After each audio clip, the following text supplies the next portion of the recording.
best practice webinar. Today's topic is online support communities at Sophos, and our special guest today is Dave Jobling, the Global Knowledge Base and Communities Manager at Sophos. So he's going to walk us through a case study on what they've done to develop their online support communities.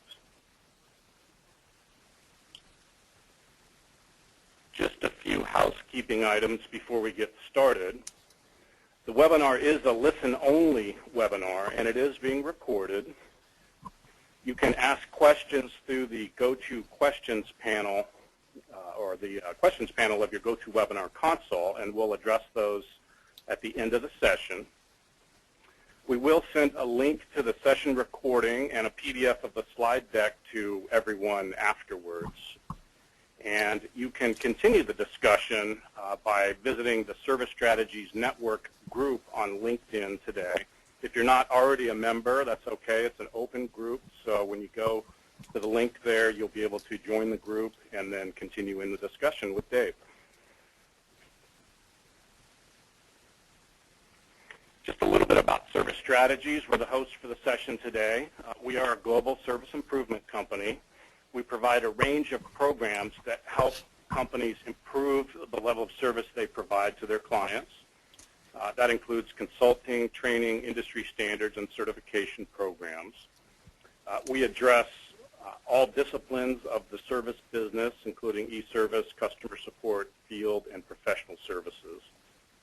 Our service capability and performance standards are recognized as a global benchmark of service excellence and have been deployed worldwide by leading technology companies for the last 14 years. In addition, over 2,000 service managers around the world have attained certification under our industry-leading SCP Career Certification Program, as well as thousands more, 2,000 management-level service leaders and thousands more individual contributors. So I'm going to go ahead and turn it over to Dave. He'll tell you a little bit about himself and then lead us through his case study.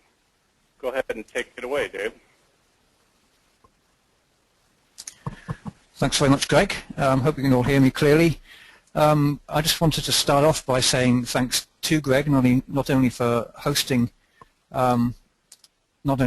this session today, but also for inviting me to take part. It's got an interesting opportunity. Just a little bit of context is that my own interest in this is not just to sit here banging on at you and wasting your time. I'm also very much interested in getting some feedback from you, either during the Q&A session at the end, or as Greg's already pointed out, to the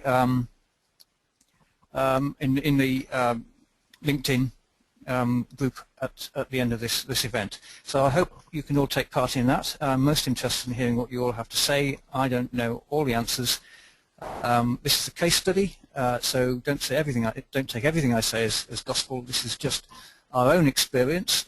We've had a degree of success with online communities in the support context, and that may be as far as it goes. You know, your own understanding and your own business context are probably very different to mine. So I'd like to get your feedback. So just to start off, just to justify my being here at all, very briefly, I have about 20 years of experience in the software documentation sector, usually in the area of operating systems, usually Unix-based, but I've done a whole load of other things. I worked for, I've done mobile operating systems for mobile devices, lots of things like that. Line manager, as I am at the moment, project manager, team leader, author, strategist, and any number of other things that I've had to turn my hand to over the years. So I've got a lot of insight into all of that, and that allowed me to fit reasonably seamlessly into my current role, which is a knowledge creation role. For Sophos, in particular in the Global Support Services organization. My job really is to manage all sorts of online support systems or knowledge deployment systems in the support context. So we do knowledge bases, online communities, but I also have control over things like the architecture of all of that, processes, tools and infrastructure. And more importantly, and perhaps more interestingly for the purpose of this presentation, how all those things can be built to work together, promote each other, and cover all the bases that we need to cover when providing support to our customer base. I'm based in Abingdon, which is near Oxford in the UK, but because I have a global role, I'm actually providing knowledge systems or knowledge provision for support sites all over the world. So Australia and Japan, all over Europe, the US, East Coast and West Coast, and to Canada. That's because we have a follow the sun support model, 24/7 support, and some of those support sites need to be awake at all times. So why am I doing this? I've already basically said that I'm interested in hearing about other community users' experience. But what triggered it was the fact that last summer we went for our SCP certification. I'm sure most of you know what that is. That was our first time of doing it, and I was somewhat surprised to discover that some of the systems that I managed were granted a best practice. The reason for that surprise being that I'm basically paid to focus on the things that are not there at all, or that don't work, or that work badly, or that can be improved. So it was a bit of a, well, it was a nice experience to suddenly wake up and find, hang on, we're actually doing some of this right after all. So that is enough about me. Let's see if this is all working. Bit of a lag here. There we go. Yeah, so a little bit about Sophos. The slides will be available after this event, as Greg mentioned. So I'm not going to go through these slides in great detail. Just to provide an overview, Sophos, we are one of the big companies in data protection and security. So that's basically, antivirus, anti-spam, data protection, device control, network control.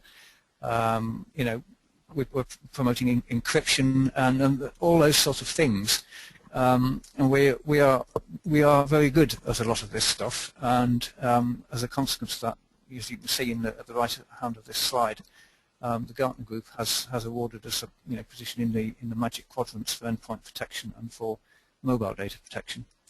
So we're a company that's going places. We're growing about 20% year-on-year annual growth rate, $340 million billings. So we are, we're contenders in that market, and we do a good job.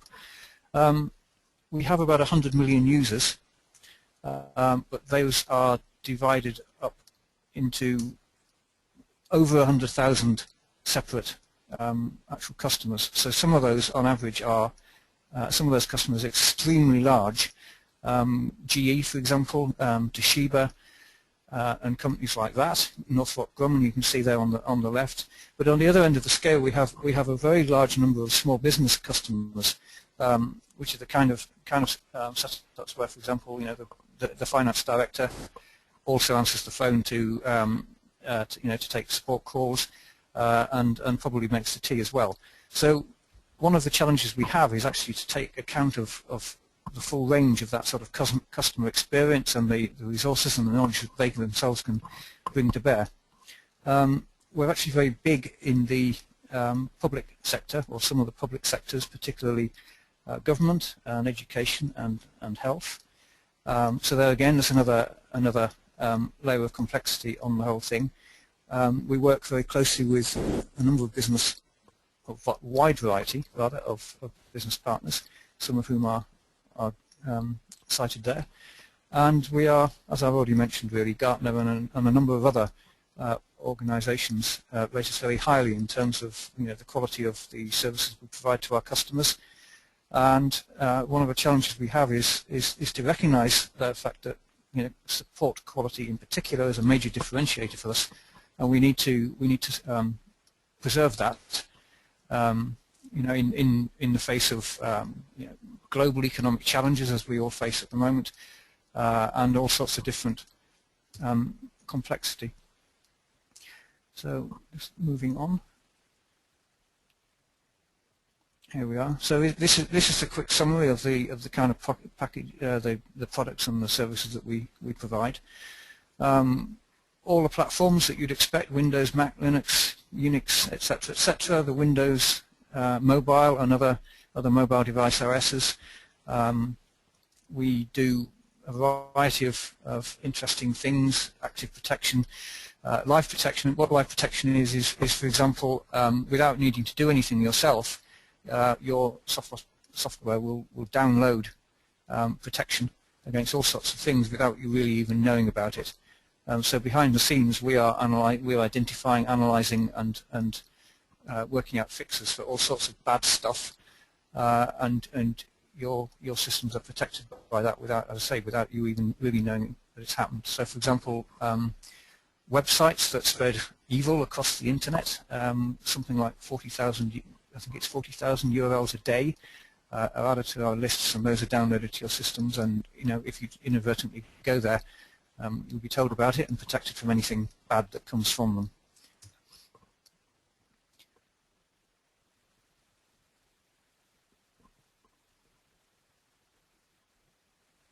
I'm just waiting for the next slide. Okay, here we are. So specifically, the Global Support Services Organization, which is where I work, we provide a lot of things like knowledge bases, and at the bottom left there we talk about Sophos Talk and Sophos Free Talk, and those are the online communities that I'm going to talk about today. I've already alluded to things like 24/7 support, and follow the sun, which basically means that if you need support in Japanese, you'll get it, or German, you'll get it.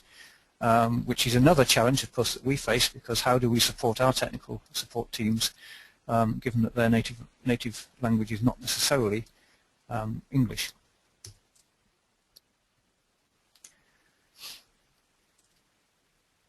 And next slide, coming up any moment, I have no doubt. There we are. That's where we work. Nice building.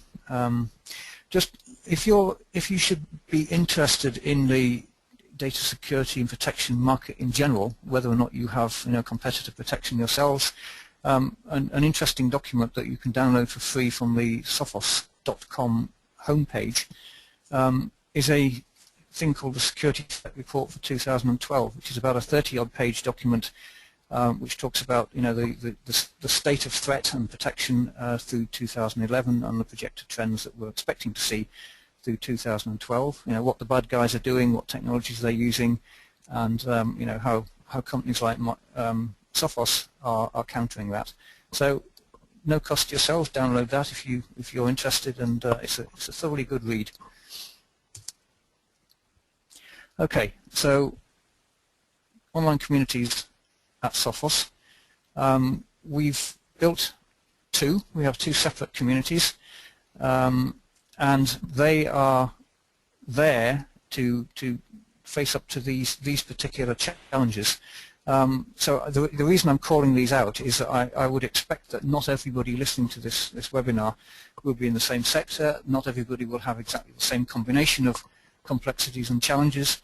So I just wanted to give a little bit of context as to why we've done the things that we have done. So market complexity, for example, when a support agent or analyst picks up the phone, they've no real advance notification as to what level of technical complexity they're going to face.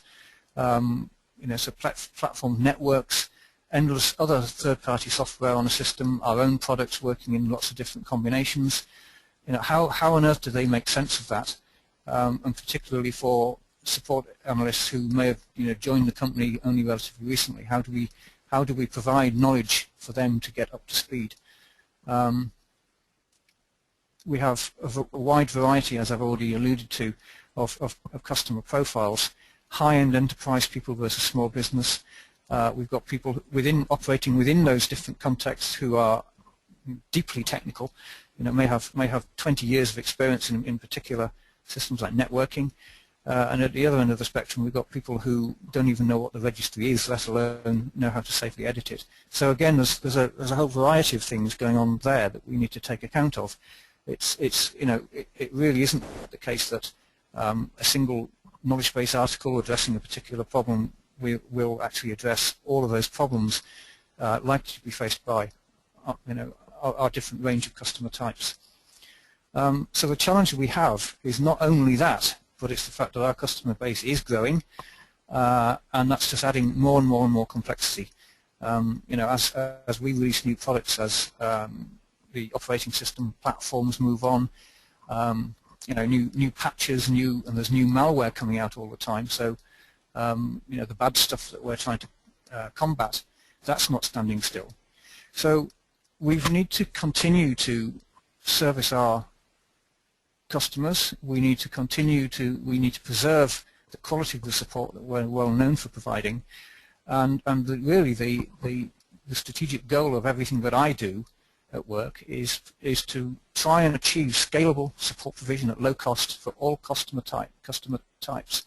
The bit in red there, and that really revolves around: can we achieve case deflection? Can we stop people, or can we head customers off from phoning us up, which initiates a support call case, which is an expensive thing to administer? Can we actually provide self-service mechanisms?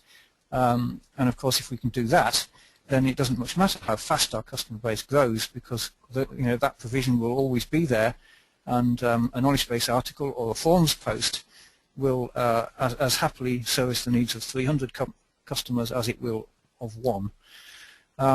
So just at the right hand of this frame here, we also need to be in contact with our customers. The voice of the company is very important. We need to push information out, but at the same time we need to be gathering feedback. So everything from feature requests to criticism, and I'll talk a little bit about the potential for dealing with criticism in a healthy sort of way a bit later.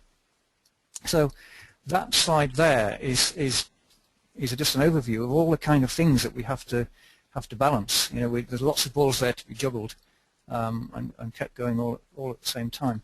Now, this is the only slide in the whole of my presentation that will do that irritating thing of bringing information in under my control, as opposed to just letting you read it at your own pace. And there's a reason for that, because this phasing slide here, it's quite critical to understanding or to passing on an understanding of why it is that we've done what we've done, and the kind of things that we had to do before we could introduce online communities, because they very emphatically do not live by themselves. They are an integral part of a quite complex network of interconnected knowledge provision systems, and the Sophos case study would not be complete if I didn't put the communities in that context.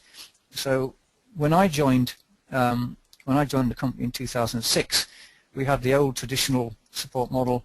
Customer rings in, talks to a support analyst. It's a one-to-one relationship, and that's inherently not scalable if our customers are growing and they're ringing in increasing numbers. We don't want to keep on recruiting support heads, because that sends our headcount costs spiraling out of control. So clearly we had to do something about that, and so we gradually moved on to what we call phase 2, and that's the self-service model, and it's based on content in bulk. So we were still heavily focused on the knowledge base, or the knowledge bases, because we now have those localized, and the key to getting that content in bulk in place was knowledge-centric support, KCS, which I'm sure a lot of you know about. It's been an immensely powerful tool for us, and obviously you have to adapt it to your own business conditions, your own business goals, and it's not been a trivial job to do that, but it's paying off. It has paid off huge dividends, and it's continuing to do that. The outcome of this is that we moved from, under the traditional model, a kind of authoring headcount of about 4, which was my team, with some help from things like escalation engineers. But as soon as we got KCS up and running, around the various global sites, that probably increased the authoring pool to around about 200 people. So the content coming out of that model enabled us to push more and more and more information out to the knowledge base and to the website, hopefully with a view to promoting self-service, and case deflection. So phase 3 was the next logical step in that progression, and that's where we add the peer-to-peer model, and that's, interestingly, that moves away from Sophos insiders and customers talking to each other to customers talking to customers, and that's been absolutely critical for us, and that's where we get the cost efficiencies, because if you can get this right, where you have customers not only documenting their own complexity, as it says a bit further down that slide, but coming up with their own solutions, or customers coming up with solutions to other customers' problems, that stuff is effectively free. There's some ongoing operating costs, but effectively once the system is up and running, once the channel is in there and it's taking care of itself, all that support, that technical support, is very, very low cost, next to free. So phase 3 is the actual critical thing in our sort of history of building up provision for scalable, low-cost support. And the key component that we added in phase 3 was the Sophos Talk and the Sophos Free Talk online communities. And phase 4 is really us taking a deep breath and moving on, and looking at what we have and trying to work out better and better and better ways of doing it. So KCS2 is actually an internal buzzword, and is a reflection of the fact that we're aware of the fact that we can be using KCS more effectively and integrating it more powerfully with other technologies. So that's what I mean by that. So we have 2 communities, Sophos Talk, and the URLs are there. And as I say, these slides will be available after the event, so you can go and visit those if you wish, and I'd like to think you will. So it's been up for Sophos Talk has been up for about 2 years now, 15,000 registered members, and it's used to support customers. So these are customers who actually pay for licenses and products. All of this adds into the knowledge bases, as I mentioned earlier on. We've got various sort of second-tier technologies that we use to support that, and its interrelationship with the knowledge base. Sophos Free Talk was launched a year later, so just over a year old. Again, thousands of registered members, and it's the consumers of the free tools that we put out there, which are partly a brand awareness thing, that's true, but also they're intended to raise awareness of the fact it's now increasingly the case that there is malware out there for the Mac platform, Mac operating system, and for mobile device systems. So those are no longer free of threat. It seems to be the case that lots of people still think that well, I've got a Mac, so I'm kind of invulnerable, I don't need to worry about this. So those free tools are in part designed to increase awareness of the fact that's not the case, that you need to be careful, but a Mac system is quite capable of hosting threats that, when passed on to Windows systems, suddenly turn into a huge problem. And you'll see there that there are asterisks on that slide, and they point to the fact that registered users are not the full story. They are in themselves a measure of success, as I'll point out later on. But at any time, we've probably got the industry wisdom is sort of varied on this, but between 5 and 10% more anonymous users are typically using a successful community than users who have actually registered and are actively contributing. So more on that later, but it's vital that the anonymous, invisible users are not forgotten.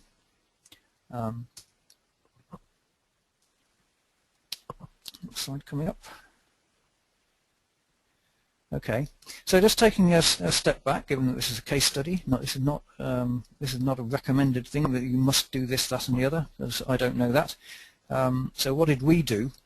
And when we started, we confronted a number of challenges, one of which was fear.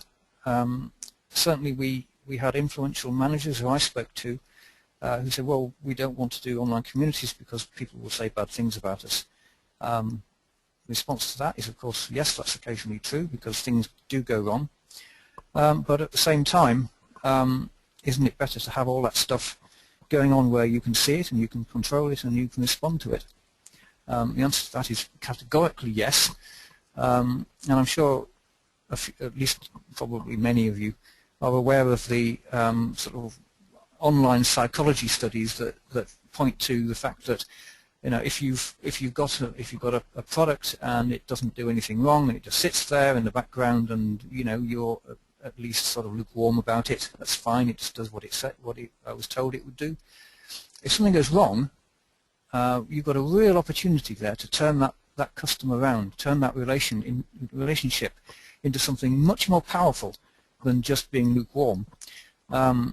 It's, you know, it's widely expressed that people who have had some kind of a headache and then been exposed to you know, an honest and grown-up response from the company involved, who have then turned things around for you, you know, have come in with, you know, follow-up calls to see that everything is okay, and you can turn those people into really powerful advocates of what your customer what your company provides. So this is a major opportunity, and in fact that was the killer argument, and we've certainly seen that is something that actively happens in our own communities.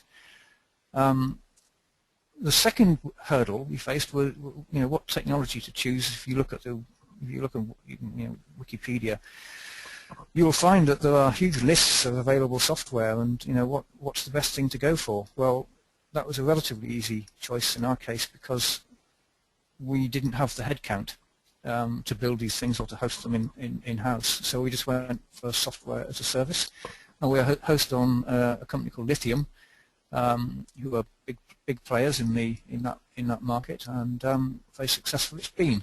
So that decision took care of itself. The next issue was policing. So this is sort of associated with the fear issue.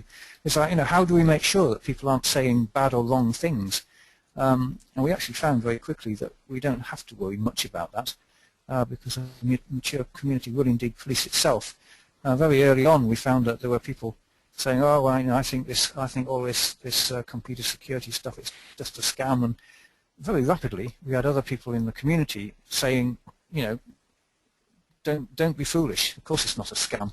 And, you know, those people who are potentially saying harmful or just ridiculous things in some cases, they very quickly went away. And if they came back, immediately members of the community will say, you know, excuse me, moderators, I think you need to step in here because that guy's back.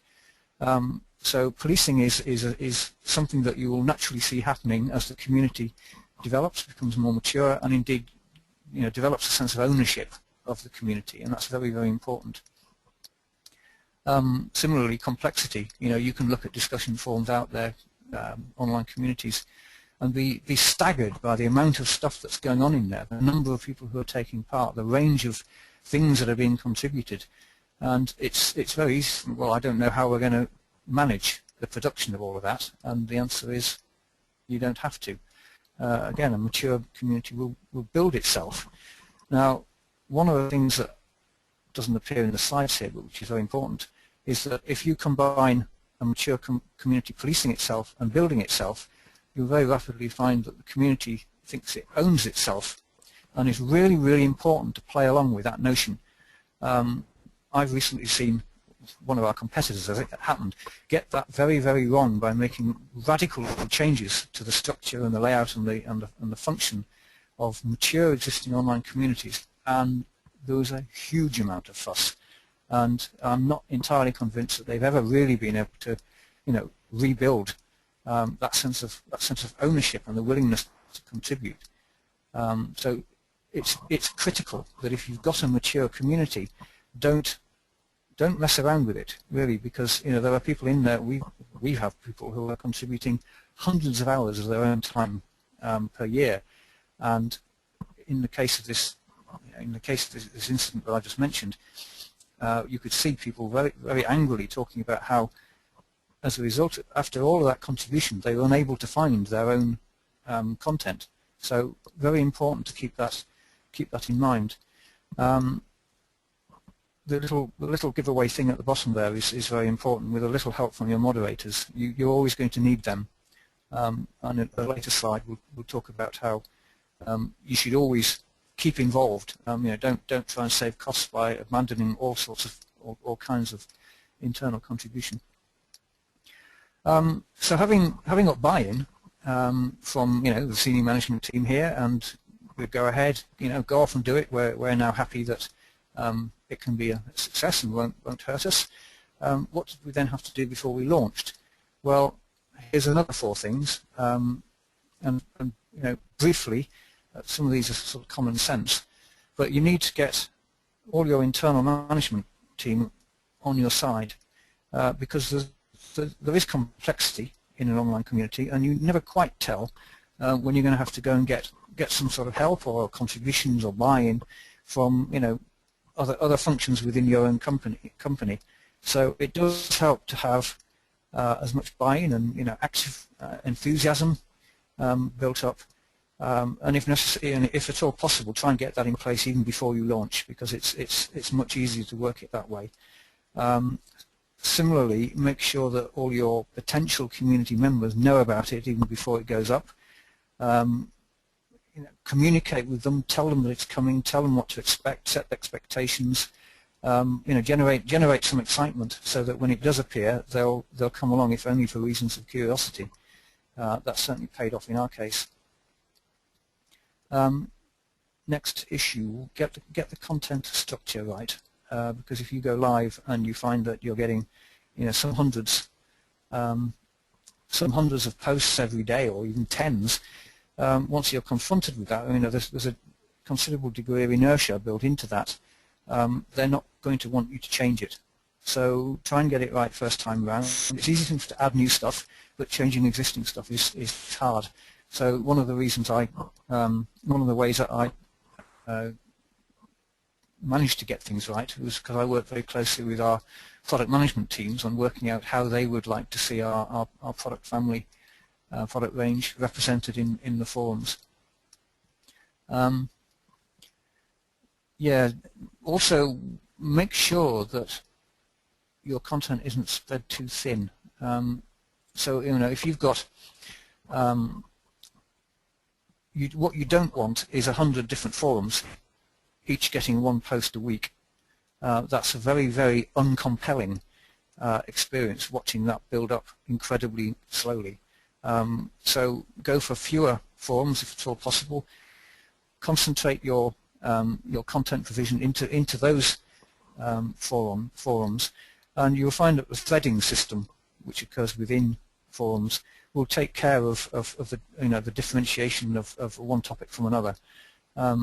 That's really the tool to use in that. Don't have too many forums, because some of them will be empty and you'll never really see anything happen, and if that's the case, why would anybody then go there? And it becomes a self-fulfilling prophecy, really. It's just doomed to fail. So yeah, roles and responsibilities are also very, very important. Administrators, moderators, technical contributors, pretty much self-evident why you would need those. The reference there to upstream observers, that in our case is people like product managers, who may not necessarily be actively contributing themselves, but you can bet that they're watching what's happening, because they need to be able to gauge, how are people receiving new product releases or new service releases.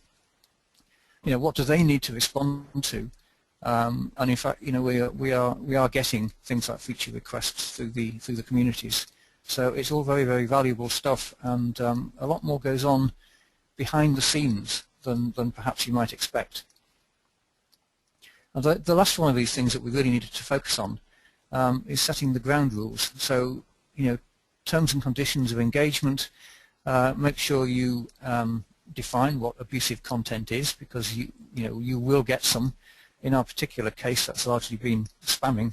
We've been people trying to put posts in with HTML links to websites, so we get the usual sort of spam about Viagra and Swiss watches and vitamins and those sort of things. And for that reason, make sure that you have escalation paths set up. So before we launched, we made sure that we had buy-in from people like even the legal department here. I think we've only ever had to go to them once, and they decided it wasn't an issue really of much interest to them. But it wasn't a relationship we had to build at the time that the event itself actually occurred, we prepared that. We tried to anticipate what kind of things might go wrong. I guess it's in the nature of the kind of people who engage with our communities that that sort of thing doesn't happen. But other markets and other sectors could be more prone to that sort of abusive behaviour. And also work out in advance how to warn users to behave properly, how to ban them if necessary, how to ban IP address ranges if you're seeing a lot of stuff coming from the same part of the world, and so on. It's you will learn those techniques of protecting yourself in due course, but certainly have the escalation paths in place before you go live. Next slide coming up. Okay, so the key to what we've achieved in terms of scalable, low-cost support is what's listed here. So we have a well-defined relationship, division of labour, if you like, between the knowledge base and the communities. They're able to cross-promote each other, and that's one of the real strengths that this combination has. So the knowledge base is, it's the definitive voice of Sophos on how a certain problem can be diagnosed and fixed, whereas the communities might be talking about exactly the same situation, but it provides a bit more colour, a bit more context, so that customers not quite sure whether a particular situation documented in a knowledge base article applies to them. Look at the same kind of thing going on in the community, and it's often easier to actually evaluate whether or not a particular piece of documentation is relevant from looking at the community experience of that issue. We use it because the communities in particular are so much more interactive. We found they're a very, very powerful tool for managing beta programs. So we set up forums that only signed up members of the beta program can see. And we get many hundreds of contributions into those forums, even in advance of a product launch. So we know that we're prepared for a lot of the things that can go wrong in the real world. Tier 2 tools. This is again another thing that we're still building up. So we don't use Twitter as an actual traditional support channel, but we do it to fire out tweets about new knowledge base articles, video clips and forum posts and so on. We have a variety of other things, so targeted emails that again point to interesting content, and all of our various support knowledge provision channels are indexed through the search engine, so that you're as likely to get a knowledge base article returned as you are to get a forums post, and makes the whole thing a richer experience for customers seeking for a solution to an issue.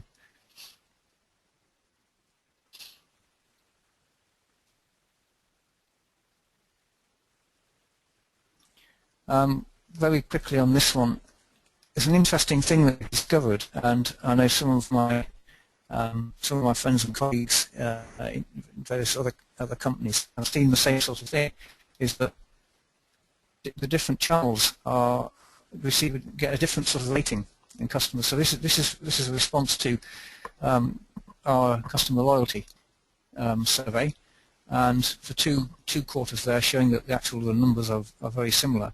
So we find that the knowledge base is rated much lower than, for example, email, and particularly the telephones, and that's because we believe it's because it's less interactive, and certainly on the LinkedIn discussion group that Greg mentioned earlier on, there was a thread there about this very topic, and certainly there seems to be a lot of support for the idea that interactive systems are much more highly regarded. We don't yet have loyalty figures on that, so they don't appear on this graph, but I'm expecting when we get them next month that they'll appear somewhere round about the email kind of figure. So it's useful to be aware of all the different ways that you can reach out to your customer base, and the different ways that those different channels are perceived by your customers. You're always going to want people who, for whatever reason, they will never use online support. They will always pick up the phone. and you just have to live with that. You can't really easily turn off the phone system just to force them elsewhere, because they will consider that to be a real breakdown in the quality of service provision, and like as not go elsewhere.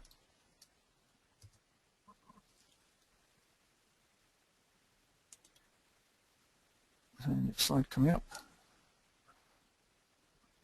Yes, so this is this is moving into an area which probably out of every conversation I've had with anybody active in this sort of enterprise, they're always most exercised by this: metrics.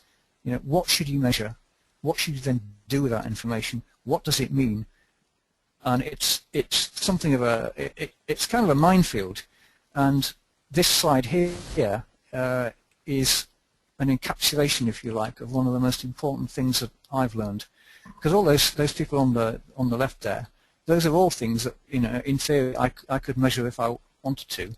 And when I first opened up the metrics subsystem provided by the Lithium platform, I thought, wow, I can measure everything I want. But in actual fact, the vast majority of those things are of no interest to me because of my very particular business situation. So really, as word count of a moderator post being 7.8% down, who cares?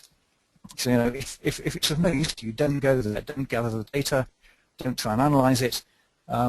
It's very important to stick to the things that are actually of value. And here, I'm not going to go through this in a huge amount of detail.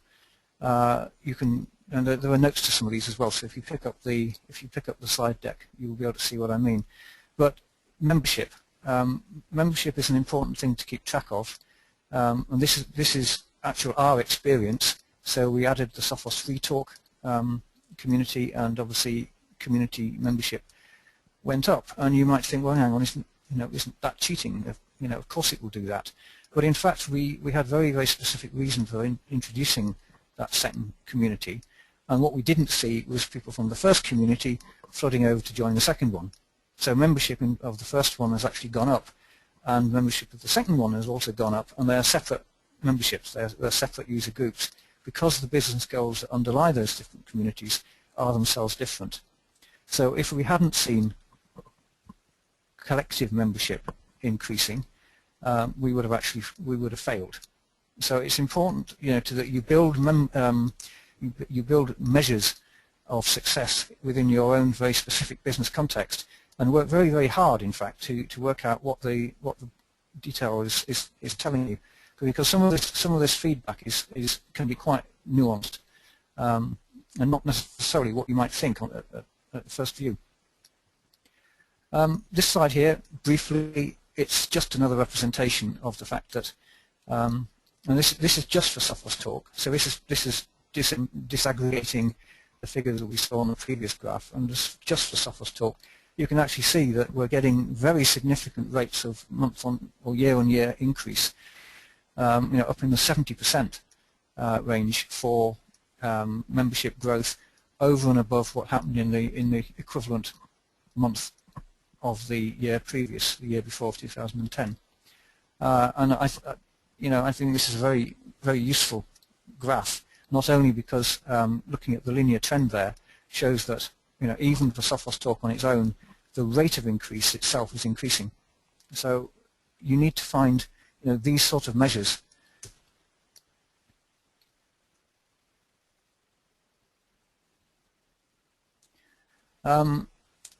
So I mentioned earlier on the fact that one of the major things that I've learned is that I shouldn't go collecting information if I can't actually act on it, because otherwise what's the point?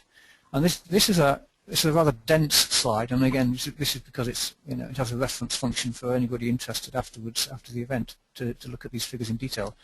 But one of the things I discovered is that out of the 5 different types of user group or membership, different types of membership, we have very different profiles, and it's interesting.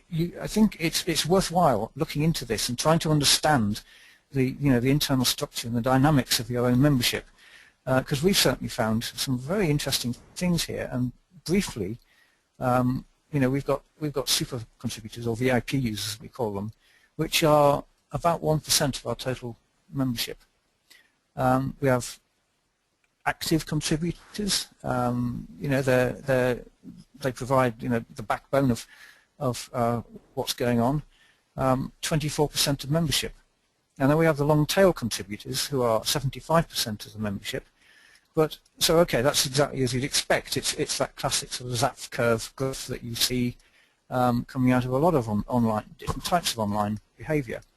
But if you look at the relative contributions, 35%, 33%, 32%, that basically makes those three community types, despite the disparity in their membership numbers, they're actually contributing an equal amount. So it's very, very important to make sure that whatever services their needs, that you don't ignore that. And then going back to what I said earlier on about the users that you can't even see, the anonymous ones, 5 to 10 times larger than the registered membership, and the key to that is they are the people who are really providing you return on investment, because they are the people who are silently in the background experiencing issues or problems. They want reassurance of whatever it happens to be, and they're getting that by going online, and particularly they get, in this context, they're coming to our online communities. They're finding their solution and they're not calling in, and that is saving us, to a degree, unquantifiable amounts of money, but we know that it's happening. So don't lose sight of the various needs of all of these five different community types. So VIPs, it may be that what they like is to be, is for you to build one-to-one personal relationships with them. You can't do that with all the others. So think very carefully about how you're going to nurture the full range of user types within your communities. Okay, there's only a very small number of slides to go, and I won't go through them in much detail because we need to free up some time for questions and answers. But this in the following slide, they're different, they're variants of the same kind of information, which is, you can see that there's a ratio between Sophos contributors in blue and non-Sophos contributors in yellow. And the dotted line is the linear trend in the ratio between those two things. So you can see that, for example, we're getting, at the moment, we're getting round about 11 active contributors from outside Sophos for every one within. And it's no leap of imagination really there to see, well, hang on, that's an incredibly good ratio of contributions, in that all of that external stuff is valuable content provision and so on, effectively for no capital outlay at all from ourselves. So this is a graph that I look at every month to reassure myself that we are getting return on investment here. The next one is so this is posts. It's the same sort of thing, but looking at contributions of content as opposed to contributors. And again, the gradient in that linear trend line is roughly the same. So these are good, solid, healthy metrics.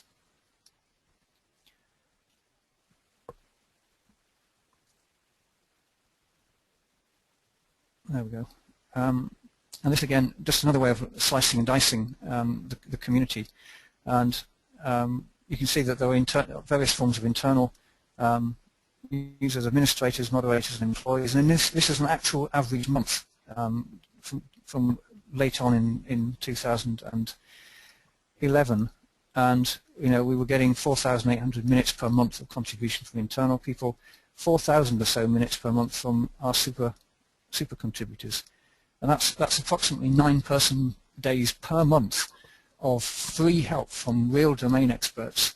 And these are the guys that are providing up to 35% of all posts. So at the bottom, just to sort of wrap this slide up, don't think that it's a good idea to reduce the internal contribution to zero, because that's the voice of the company. You should always maintain that. It's not all about the bottom line. But in this particular given month, we're getting huge benefits just from our super contributors, who, as I say, they're external. On top of that, there's all the other external contributions. So this adds up to a real indication that we're getting return on investment.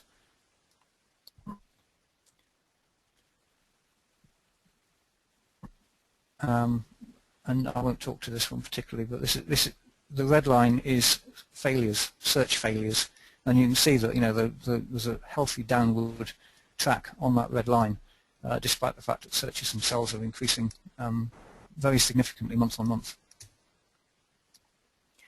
So the message here is find a few metrics that really make sense, that really gauge whether or not your business goals are being met, and concentrate on those.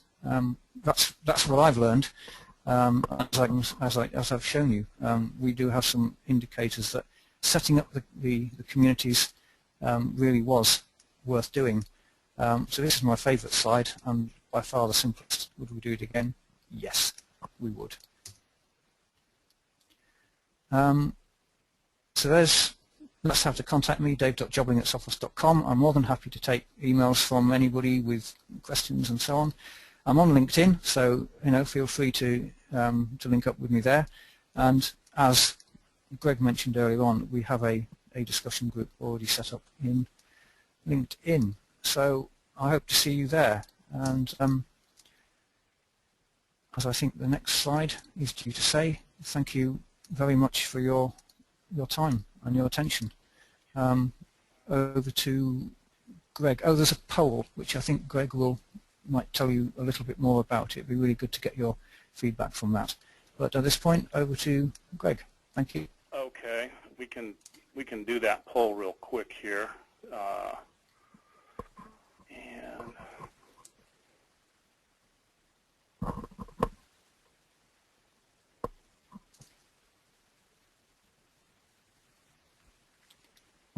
Okay, so if you get a chance, just go ahead and quickly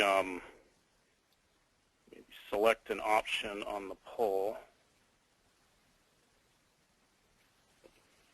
And looks like everybody's going ahead and selecting that. So we'll give it just a second. I'll close that out, and then we'll take questions from Dave.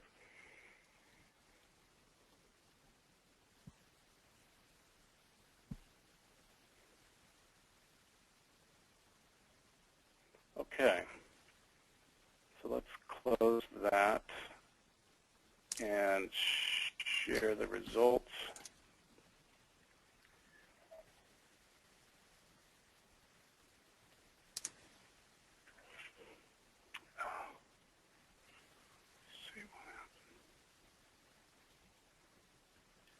So you see the results, Dave. Do you want to talk to those results briefly?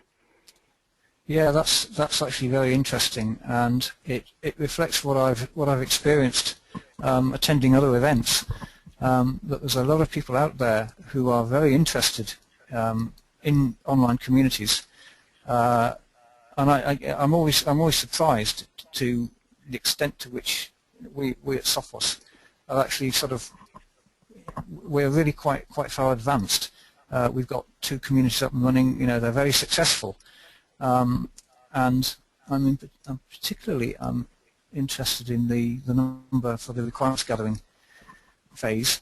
So just to speak to that, as I say, I am happy to take questions if I can help anybody who's in those 2 spaces there, the requirements gathering and the active development phase. Yeah, go to the LinkedIn group and post your questions.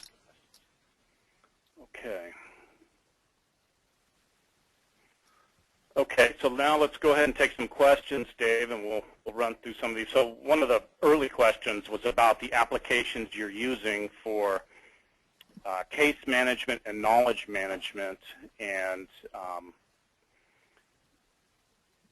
also whether those are integrated with the communities tool, the Lithium tool you're using for communities. Right. Well, in terms of case management and knowledge management, all of that is hosted by an in-house tool, which to a degree was, I guess, originally set up as a sort of stopgap after we moved away from a commercial off-the-shelf product, which we kind of grew out of. So we've got an in-house interim solution which has been engineered to do only the things that we need. So there's very little in the way of configuring facilities in and out, and it may well be that we've just got to the point where we'll stick with that because it's been successful. So that's not something that's available, to anywhere outside of Sophos. In terms of are these things integrated, well, the case management system and the knowledge base are certainly integrated because, as I say, we're a KCS site, and articles are spawned by cases, or they are linked to, the cases and the, so a case can spawn an article if there's nothing already in your knowledge base that answers that particular issue. If there is something there, then we link to it, and that gives us an indication of the amount of traffic that each of those particular articles are getting.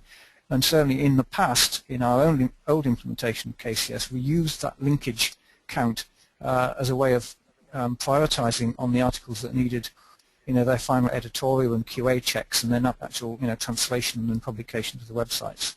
So all of that's integrated and works quite successfully. Whether or not case management is directly integrated with the forum, the answer to that is no, not directly.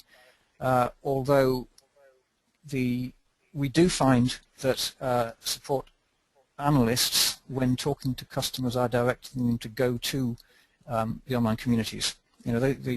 Using the communities as a support channel is something that analysts find easy to do, and it's well received. Because in some cases, my customers just had no idea that online communities are even there, and we find that some of those people then become quite active. So you could say it's functionally they're integrated increasingly closely, even though there may not actually be any direct automated data exchange between them. Okay, great. So the next one was about policing, so understanding that it's best accomplished by the community. Do you have some form of disclaimer during login to protect liability for bad advice? And then as a follow-on to that, how did you gain the buy-in from your colleagues in the legal department in terms of sensitivity regarding sharing content? Right. We have terms and conditions posted everywhere in the community, in both communities. That was among the first seed content that I got round to actually producing, and there are references to that scattered around the place. So there's no excuse really for anybody just innocently to start posting links to their own personal websites, and in fact we've now blocked that. Those signatures are now disabled. So we did go to quite a lot of effort to include things like disclaimers. So basically, it's as with everything, as with the knowledge base itself and other channels that we have, it's very much on a do not suspend your judgment, because it's just in the nature of complex systems and human beings that, with the best will in the world, things can occasionally go wrong, and things that go wrong can occasionally have serious ramifications. So yes, we are protected.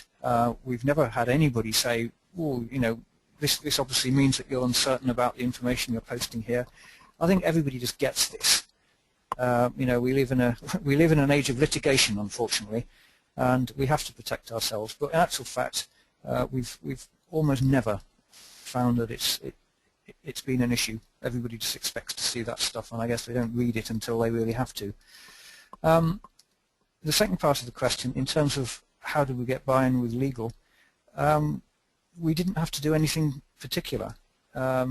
We did that thing about we expect the communities to be self-policing. You can see that happening elsewhere, and as with a lot of these sort of conversations, I use the analogy of the crazy guy on the train, which I'm sure everybody's experienced that. You get to a station, somebody gets on yelling and shouting, and what happens? Does the carriage invite him to join them and listen to what he has to say? No, he gets frozen out very, very quickly, gets the message, and generally speaking goes away. And that's actually what happens in the communities. As I mentioned earlier on, an example about somebody really just speaking out of turn and being absurd. And we didn't really have to do anything. We kind of watched him go away, frozen out by the rest of the community who had built up a sense of ownership, and they didn't want their community tainted by that kind of goings on. So we were able to convince legal, as with elsewhere within the management team within Sophos, that that's what would happen, and they took us on trust, and we've been fortunate in that it's worked. Excellent. The next question's asking you to sort of discuss your thoughts on a standalone support community versus a product-focused community. That's an interesting one. We are to a degree we're a hybrid in that we are supporting. We're a tech support organisation. Both communities are owned outright by us, but we found it's impossible to be completely ring-fenced because customers do respond to issues by saying, well, hang on, wouldn't this go away if we had such and such a feature? And that automatically then turns into a product issue, and the success of our communities would not be what they are, I think, without the contribution of people like product managers in particular, but also contributors from development and pre-sales and all of those sort of interested parties. So it's understood that we're a technical support channel, or at least our communities are a technical support channel, but we don't try and make it exclusively that. And I think if we did, it would be a lot of work, and I think it would actually impoverish what all parties get out of what we've contributed. Right. Okay. The next one's about your moderators. So how are the moderators different from the upstream observers or the super users, super contributors, and so forth? Right. That's an interesting question. We've gradually evolved into having two different types of moderator. So basically the way the roles break down is that there's the community manager, the administrator, which for both of them is me. And then I have a dedicated, pretty much dedicated community moderator working on my team, and her job is to offer advice and encouragement and thanks and to act as the start point for the various escalation paths. So if somebody's asking a question which sounds really quite serious and isn't getting a response, she'll flag that up and say, can somebody get onto this? And we also have technical moderators who are sort of domain experts, and a lot of them are from support, a lot of them are from development. They come from a variety of places, really, and they are the ones who typically answer the technical questions, and in any given month, I think that probably the contributions from both parties are roughly the same. We make a point of badging everybody who's a moderator, or in fact anybody who's an employee of any sort within our communities. All of those people have a little S for Sophos badge, because we think we're not trying to hide anything. I think it's only fair to say that, well, you're now talking to a Sophos insider, and to a degree I think that's been a success, because it really does show that the voice of Sophos as a company is very heavily embedded within the communities. And then we've got, as you mentioned, the super users. So to a large degree, they do adopt a moderator's role, and they can either be technical or community moderators, depending on their own personal choice and the time they have at their disposal. We have one in particular who he spends many hours every week online, and he's, on the one hand, he's alerting us to things like spam, or here's a post that's been put into the wrong forum, if we suggest it, we move it, or he's answering questions to seed discussions, or he's commenting on what he thinks might company policy might be on a given issue, or he's answering questions. So I think from the outside world it'd be very difficult to tell the difference between what those different roles actually do, although they are, I guess they're conceived slightly differently. I hope that answers that question. Excellent. So the next one is about your knowledge base and how you get feedback on your knowledge base articles from the communities, and whether that's through a survey or some other method. And then a follow-on to that is when you tweet about your knowledge base articles, are you concerned that they're exposed to your competitors and so forth? So the issue of the knowledge base feedback through the communities, that's an interesting one, because in fact we've relied on it quite heavily. One of the things that I've been aiming to get put into place is customer feedback forms on all of our knowledge base, which for a variety of not very interesting historical reasons we don't currently have, but they're just around the corner. And at that point, that will hopefully take care of itself. So we have relied on the communities. We've seeded discussions about the quality of the knowledge base in general, and we also find, and this is particularly true of our super users, that we get posts that include links to articles, specific articles in the knowledge base, and we also get heads up posts about, hang on, there's a spelling mistake there, or that article didn't work for me, and this is my technical context, the only reason why not, and in which case we can investigate that and expand the article to cover more of those technical contexts. But it's a relatively ad hoc thing. We haven't sought really to formalize it in any great way. I very much doubt whether, if I set up a specific forum for feedback on the knowledge base, whether we'd get very much take-up, because I think a lot of people just don't really have any really well-formulated thoughts about it. They use it as and when, and they either do or they don't find a solution in it. And we sometimes get some kind of hint as to what's happening. It's not a big thing, as I say, but it is occasionally useful, and certainly we've also used knowledge forms posts as the basis for brand new articles. So that's my answer to the first bit. Can you remind me what the second part of that question was? Oh, just about your tweets, when you tweet out or broadcast tweets about new content, new articles. Were you concerned about those being exposed to your competitors at all? Okay. Well, currently the number we have, our Twitter account is a relatively new one. We don't have a huge number of followers. I think around about 1,000 at the moment, although it's growing fairly quickly. And does that expose us to a competition? I guess it could do, but I think the new content turning up on the forums and the knowledge base, it publishes itself. I mean, all of those things are completely open to anybody, including employees of our competitors. I have no doubt that we've seen forums posts put in, kind of hostile-sounding things, and I have no doubt at all that they've been put in there by competition. So yes, that can happen, but again, it's we ultimately have control over things, and if we're if we see responses in there that we think are if they're in accordance with the terms of abusive content, which is basically anybody unduly criticizing a third party, we can take that stuff down. So in general, the Twitter account is no different from anything else. It is fully public. It's out there in the public domain, and whoever happens to see it can make whatever use that they like of it, really. It's not something that worries us. Okay, great.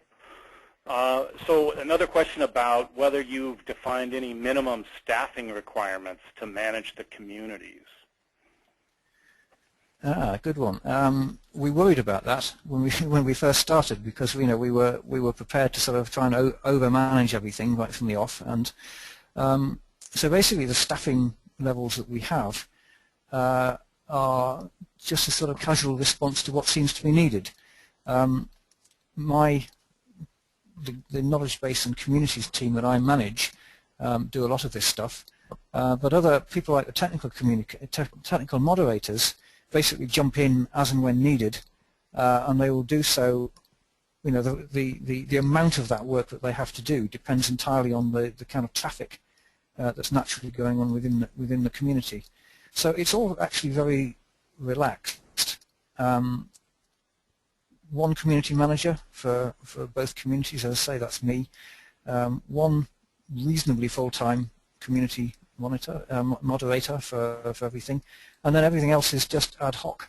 And as I say, in a lot of cases, the things that you see going on, what appears to be policing and control and management is actually done by our external VIP users. So we've found that in actual fact it finds its own level, and we have not had to suddenly find extra funding to take account of that. It's all on a voluntary basis, and we actually get people who are Sophos employees actually doing it in their own time. Excellent.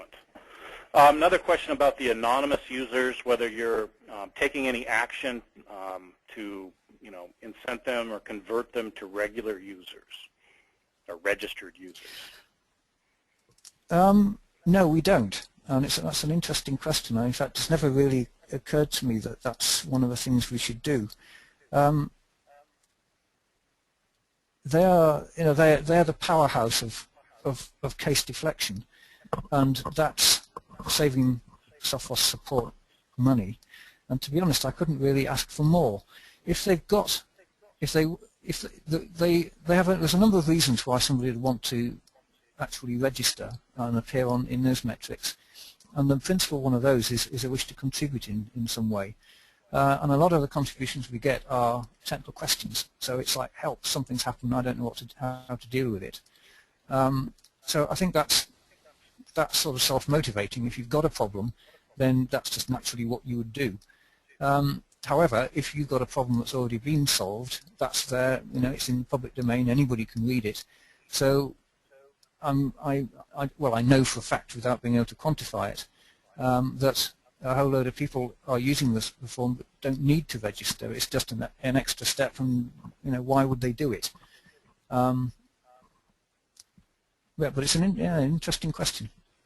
And I don't really know how I would really encourage them, other than by saying, if you've got a problem, register, and they do that anyway. Right. Well, one other question was about the knowledge-based search, whether it's integrated with the community. So if they search your knowledge base, does it display both articles as well as community posts? It does, yeah. So basically, the way our search engine works is that there's a sitemap that we point it at, and it will index and return on anything that's within the below the root location in that sitemap.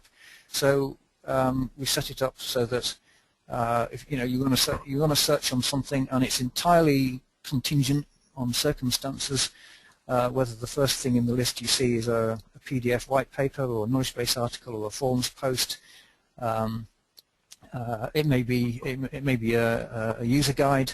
It could be practically anything at all, really, so long as it's indexed. It will appear.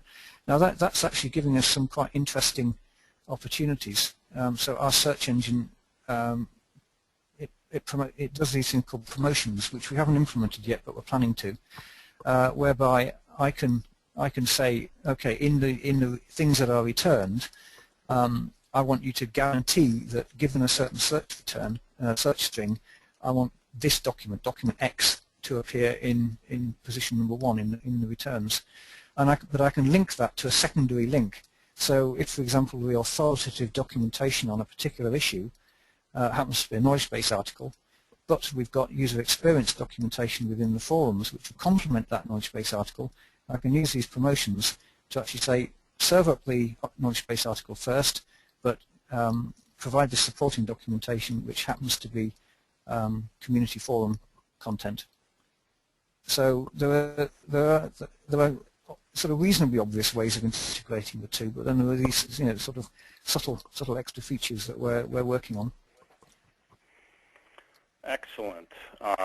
And maybe just one last question was about the content types being contributed by customers. Are they primarily just the answers on the forums, or do they contribute KB articles as well? We've certainly had suggestions for knowledge base articles contributed. We don't currently have a channel for accepting draft articles or or customer suggested articles. That again is something that, going back to that slide very early on that had the 4 phases. Phase 4 very much includes things like this. So it's trying to broaden the ways in which our customer base can actually feed information back to us. I'd love to be able to do that. I've certainly seen it done elsewhere through wikiized knowledge bases. We happen not to do that, so it's a bit of a technical challenge for us. I would like to, but the answer is no. We don't currently do it. Okay, great. Well, Dave, I'd like to thank you very much for volunteering to conduct the webinar. I'd like to thank everybody for participating today, and you can post, if we didn't get to your question, there were quite a few, you could post additional questions on our LinkedIn group, the Service Strategies Network group on LinkedIn. We will send out a follow-up email with a link to the recording of the webinar as well as a PDF of the slide deck, and we hope to see you at a future webinar. Thank you very much. Thank you.